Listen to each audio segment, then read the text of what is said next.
दोस्तों, ज्ञान knowledge channel में आपका स्वागत है। उम्मीद करते हैं कि आपने चैनल को सब्सक्राइब कर लिया होगा। धन्यवाद।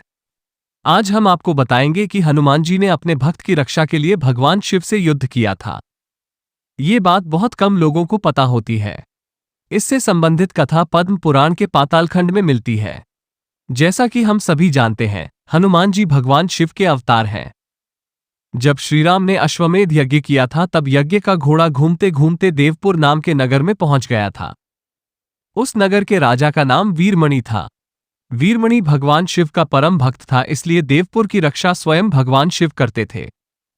वीरमणि के पुत्र रुक्मांगद ने जब यज्ञ का घोड़ा देखा तो उसे बंदी बना लिया। इस बात को जब घोड़े की रक्षा कर रहे शत्रुघ्न को पता चला तो उन्होंने देवपुर पर हमला करने का निश्चय किया।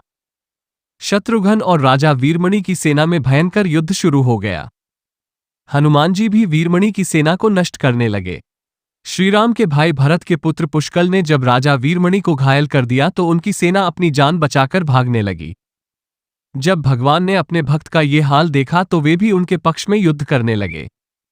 भगवान शिव को युद्ध करते देख शत्रुघ्न भी वहां आ गए। दोनों में भयंकर युद्ध होने लगा। भगवान शिव ने वीरभद्र को पुष्कल से नंदी को हनुमाजनी से युद्ध करने के लिए भेजा। वीरभद्र और पुष्कल का युद्ध 5 दिन तक चलता रहा। अंत में वीरभद्र ने पुष्कल को मार गिराया। इसे देखकर शत्रुघ्न को बहुत दुख हुआ। शत्रुघ्न और नाराज होकर शिव से युद्ध करने लगे। उनका युद्ध 11 दिनों तक चलता रहा। अंत में भगवान शिव के प्रहार से शत्रुघ्न बेहोश हो गए।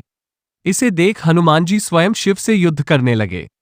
हनुमान जी ने शिवजी से पूछा कि आप तो राम भक्त हैं, तो फिर हमसे युद्ध क्यों कर रहे हैं? शिवजी ने कहा कि मैंने राजा वीरमणि को उसके राज्य की रक्षा करने का वचन दिया है, इसलिए मैं युद्ध करने के लिए बाध्य हूं। इसके बाद हनुमान जी और शिवजी के बीच भयंकर युद्ध होने लगा। हनुमान जी के बदौलत शिवजी खुश हो गए और उनसे वरदान मांगने को कहा। तब हनुमान जी ने कहा कि इस युद्ध में भरत के पुत्र पुष्कल मारे गए हैं और शत्रुघ्न भी बेहोश हैं। मैं द्रोणगिरी पर्वत पर संजीवनी औषधि लेने जा रहा हूं, तब तक आप इनके शरीर की रक्षा कीजिए। शिवजी ने उन्हें यह वरदान दे दिया। इधर हनुमान जी तुरंत द्रोणगिरी पर्वत पर आ गए और संजीवनी औषधि लेकर फिर से युद्ध भूमि में आ गए। उस औषधि से हनुमान जी ने पुष्कल को फिर से जीवित कर दिया और शत्रुघ्न को भी स्वस्थ कर दिया। शत्रुघ्न और शिवजी में फिर से युद्ध होने लगा। जब शत्रुघ्न किसी भी तरह से शिवजी से नहीं जीत पाए तो हनुमान जी ने उनसे श्रीराम को याद करने के लिए कहा। शत्रुघ्न ने ऐसा ही किया। श्रीराम तुरंत युद्ध भूमि में प्रकट हो गए। श्रीराम को देख भगवान शिव भी उनकी शरण में चले गए और वीरमणि आदि योद्धाओं से भी ऐसा ही करने को कहा। वीरमणि ने यज्ञ को घोड़ा भी श्रीराम को लौटा दिया और अपना राज्य भी उन्हीं को सौंप दिया। इस तरह वह युद्ध समाप्त हुआ।